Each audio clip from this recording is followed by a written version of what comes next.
So what we mean by supplementary education is education that happens outside of the school. Sometimes it happens inside the school, of course, but it's separate from school. It's afternoons, it's weekends. It doesn't lead to a formal degree. Instead, it supplements, it augments what happens in degree schools. That's, to us, what supplementary education is. Tutoring, in some cases, with individuals. Sometimes it's more institutionalized in schools. Area where I work, for example, in Japan, juku are highly formalized and institutionalized, but they don't grant degrees, and they still follow the curriculum that schools use.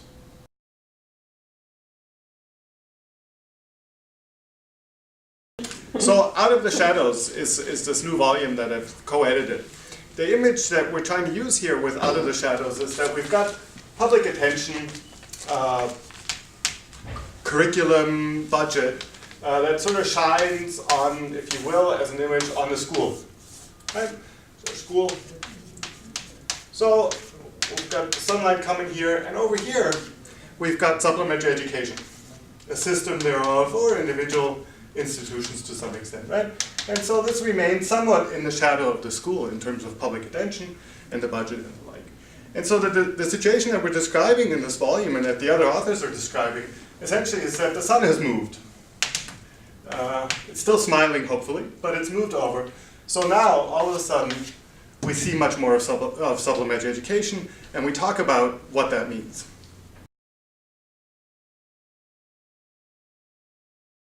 So supplementary education does have an impact on other schools. Whether they're private or public doesn't really matter, but on the school system at large too.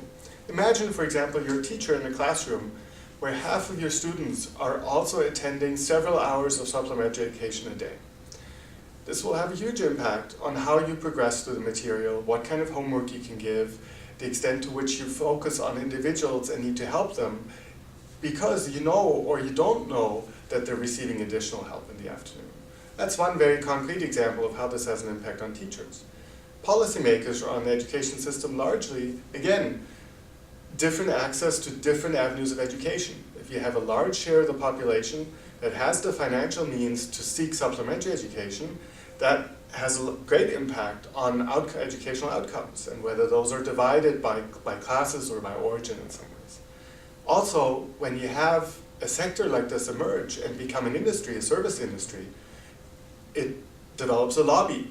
All of a sudden, as a policymaker, you propose new initiatives, and here's a big lobby that says, oh, you know what, that has an impact on our businesses, we employ a lot of people, we don't really like this, constraining decisions by policymakers potentially as well.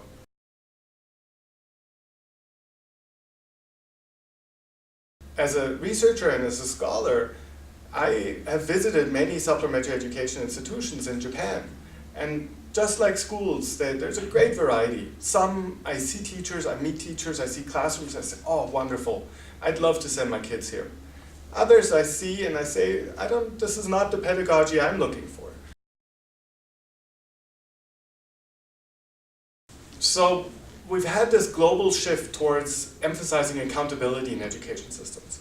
And the thinking behind this is that parents are the people who should hold education or schools accountable for the outcomes for their kids. What that's meant in practice, especially in what we describe as the high-intensity supplementary education systems, is that mothers spend a significant amount of their time and devote their creativity and their energy and their mental space, if you will, to managing education for their children.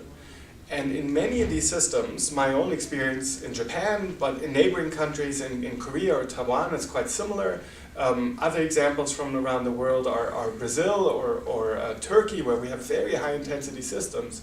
These are all contexts where supplementary education is very visible, is an advertisement, is the top topic for conversations among others, and has a huge impact that has so far not been examined extensively by researchers. Just like formal education, online education, the possibilities through the internet, through communication tools is a big growth area. It's also part of an overall corporatization of this sector. Supplementary education in many places is becoming less of a an individual tutor, maybe an older student, or a mom and pop business, if you will, and is becoming much more corporate. And these are very large corporations that are then investing a lot of money into communication tools, where they have the ability to offer online learning remotely. And so this does offer some opportunities to rural children, for example. But at the same time, these investments require sales volume and require tuition charges, thus leaving some kids out of these opportunities who don't have access to supplementary education.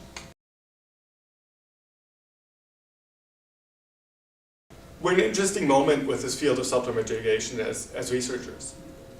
We're getting some acknowledgement for the importance of this field from policymakers, and from the public there's increasing interest, I think. We're not at a moment where we really have a theoretical agenda.